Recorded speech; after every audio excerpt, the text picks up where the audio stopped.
Skill up classes में स्वागत है दोस्तों। आज हम फिर से वही टॉपिक लेके आए हैं, वो है हमारा लाइंस और एंगल वाला। इस वाले टॉपिक में हमने एंगल्स के बारे में बात की थी, लाइंस के बारे में बात की थी। इसके बाद में जो नेक्स्ट हमारी जो प्रॉब्लम होती है वो होती है एडजेसेंट एंगल की, लीनियर पेयर ऑफ एंगल्स की और वर्टिकल अपोजिट एंगल्स की।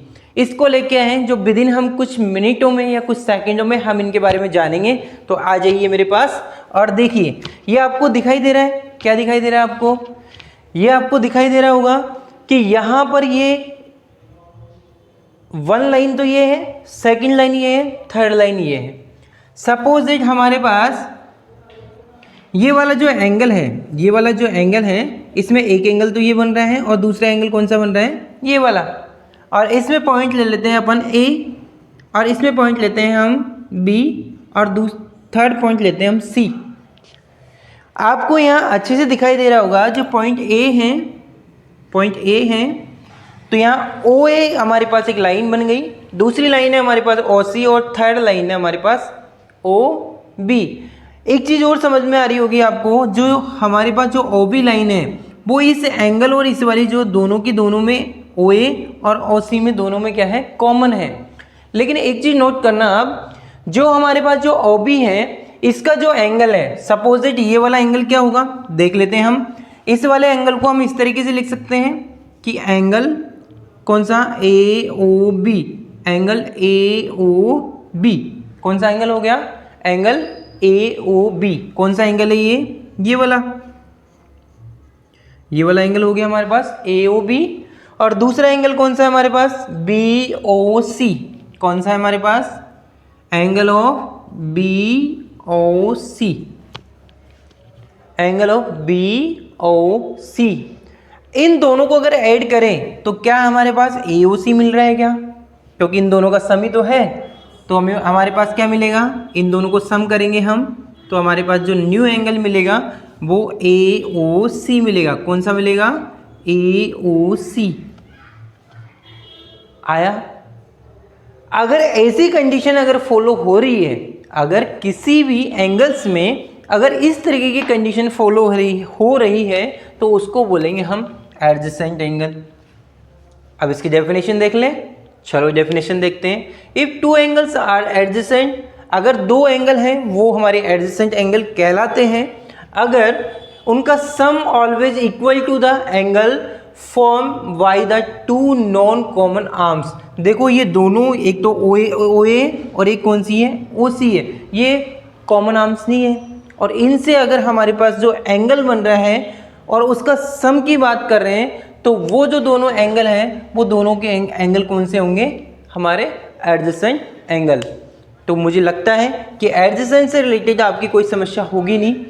लेकिन इसी क्वेश्चन में अगर इस एडजेसेंट एंगल को हम अगर कौन सा बनाना चाहे? लीनियर पेयर ऑफ एंगल बनाना चाहे, तो इसमें केवल और केवल एक थोड़ा सा अंतर होता है। वो क्या होता है वो देख लेते हैं। पहले तो हम बात करते हैं लीनियर की। किसकी बात करते हैं हम? लीनियर की बात करते हैं। तो लीनियर पेयर ऑफ एंगल्स की बात करेंगे तो यहाँ पर सपोज दैट हमने ए लिया, ये हमारे पास कौन सा हो गया? बी हो गया। ये सपोज दैट हमारे पास कौन सा हो गया? सी। ये हमारे पास ओ है। तो ओ ए एक अगेन क्या है?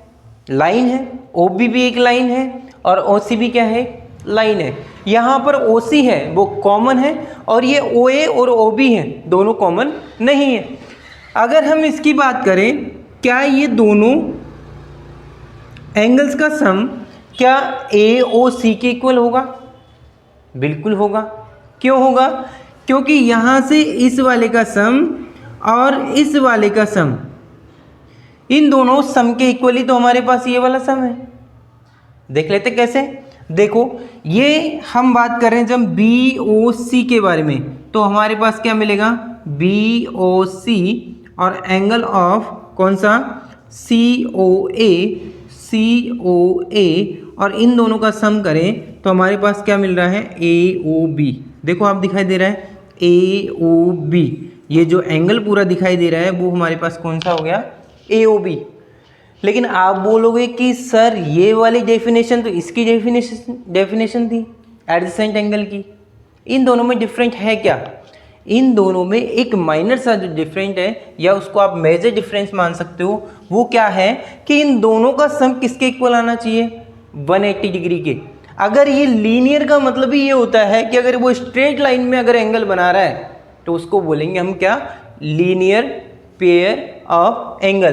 तो यहाँ पर हमको ये, क्योंकि ये वाला जो एंगल है, ये वाला जो एंगल है वो कौन सी लाइन पे है, ए बी लाइन पे, और ए बी लाइन आपको स्ट्रेट लाइन दिखाई दे रही होगी। इसका मतलब इसकी जो वैल्यू होगी वो कितनी होगी, 180 डिग्री के इक्वल। अगर कोई भी दो सम एंगल्स की, अगर दोनों सम एंगल्स करें, मतलब कि दो एंगल्स को अगर सम करें और उसकी वैल्यू अगर 180 डिग्री के इक्वल आ जाती है तो उसको हम बोलेंगे क्या, लीनियर पेयर ऑफ एंगल्स। इसके बाद में एक डिफरेंट, और या फिर हम बोल सकते हैं कि इससे थोड़ा सा अलग है, वो क्या है, वो है वर्टिकल अपोजिट एंगल। जो भी बहुत से स्टूडेंट को प्रॉब्लम होती है उसके बारे में भी देख लेते हैं हम। वर्टिकल अपोजिट, वर्टिकल से आपसे पता लग रहा होगा कि कहीं पे कुछ न कुछ वर्टिकल दिखाई देगा आपको, और उसी से ही अपोजिट एंगल निकलेंगे, उसको बोलेंगे हम वर्टिकल अपोजिट एंगल। तो यहाँ पर हमारे पास सबसे पहले हम बात कर लेते हैं, ये ए है, ये हमारे पास ओ है, इसको ले लेते हैं हम बी है, ये हमारे पास सी ले लेते हैं इसको, और ये हमारे पास क्या हो गया, डी।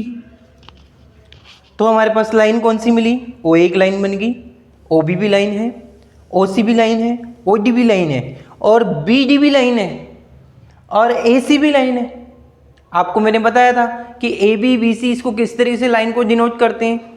अब हम बात करें इंटरसेक्टिंग की, बात कर रहे हैं, इंटरसेक्ट कहाँ हो रहा है, इस पॉइंट पर। कौन से पॉइंट पर, ओ पॉइंट पर। जिस पॉइंट पर वर्टेक्स बनेगा उसी पॉइंट पर हमारे वर्टिकल अपोजिट एंगल बनेंगे। कैसे बनेंगे देखते हैं। यहाँ पर हमारे पास ए ओ सी जो एंगल दिखाई दे रहा है आपको, ए ओ सी, वो किसके इक्वल होगा, अगर वर्टिकल अपोजिट एंगल है तो इसके द्वारा जो बनने वाला जो एंगल होगा वो इसके जस्ट अपोजिट साइड के एंगल के इक्वल होगा। इट मीन्स जो एंगल ये होगा वही एंगल हमारे पास ये होगा। इट मीन्स ये अगर हमारे पास x डिग्री है तो ये भी कितना होगा, x डिग्री। इजी है क्योंकि ये दोनों क्या है, वर्टिकल अपोजिट एंगल है। फिर अगर यहाँ पे देखें तो ये दोनों भी तो यहाँ पे वर्टेक्स पे कट रहे हैं और ये दोनों अपोजिट हो गए। अगर ये दोनों अपोजिट हो गए तो हमारे पास जो ये एंगल बनेगा, ये एंगल ले लेते हैं, मान लो y डिग्री है, तो हमारे पास जो ये वाला जो एंगल होगा ये भी क्या होगा हमारे पास, y डिग्री। जब हम क्वेश्चंस करेंगे तो उसमें हम बार बार हम रिप्रेजेंट करेंगे कि angle of B O A equal to angle of C O D because both are vertical opposite angle. इस तरीके के हम थॉर्म्स देखेंगे और उसमें हम इसका यूज करेंगे। तो आई होप वर्टिकल अपोजिट से रिलेटेड आपके जो एंगल्स हैं वो आपके क्लियर हुए होंगे। फिर लास्ट जो हमारा टॉपिक है वो है intersecting line and non intersecting line. Intersecting line होती क्या है और नॉन इंटरसेक्टिंग लाइन क्या होती है। नॉर्मल है, अगर हम भाषा में समझे, ऐसी लाइनें जो कभी नहीं मिले उनको हम क्या बोलेंगे, नॉन इंटरसेक्टिंग लाइन। और ऐसी लाइन वो कहीं न कहीं जाकर वो एक दूसरे को क्रॉस करती है, वो लाइन कौन सी होगी हमारे पास, इंटरसेक्टिंग लाइन। यस या नो? ओके, बातों से पता लग रहा है आपको, जो नाम है इसका उसी से पता लग रहा है। इंटरसेक्टिंग लाइन वो होगी जो क्या करेगी, एक दूसरे को कहीं न कहीं किसी न किसी पॉइंट पे जाकर कट करेगी।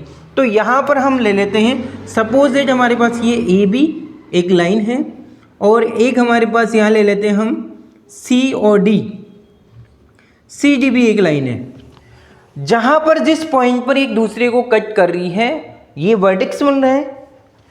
देखो इस पॉइंट ये ओ है, जिस पॉइंट पर जो कट कर रही है इसको बोलते हैं वर्टिकल अपोजिट एंगल। ये वाले तो एंगल की बात की थी हमने अभी, लेकिन हम बात किसी करें इंटरसेक्टिंग लाइन की, क्योंकि ये दोनों लाइन एक दूसरे को कट कर रही है। तो हम बोल सकते हैं A B and C D both are intersecting line.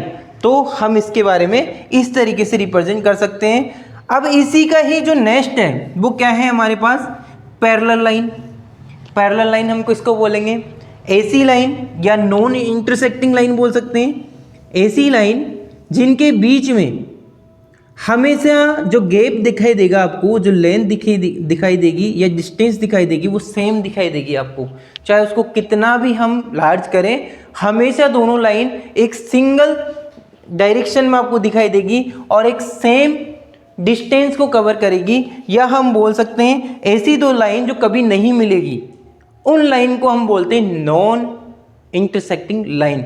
या फिर एक न्यू नाम है इसका, वो कौन सी है, पैरेलल लाइन। तो हम बोल सकते हैं ए और ये दूसरा कौन सा है, बी, यहाँ पे लेते हैं हम सी और ये है हमारे पास D. A B and C D दो लाइन है और इनको हमको पैरेलल दिखाना है, तो हम इसको रिप्रेजेंट करते हैं A B is parallel to कौन सा, सी डी। क्या होगा, A B is parallel to C D. अब क्योंकि लाइन है तो लाइन को लाइन की तरह से रिप्रेजेंट करते हैं, तो यहाँ पर हम लाइन वाला साइन दिखाई देंगे। देखो ये लाइन दिखाई दी, तो यहाँ A B is parallel to C D. I hope आज हमारे बहुत ही शानदार टॉपिक थे और उसको आपने अच्छे से देखा होगा।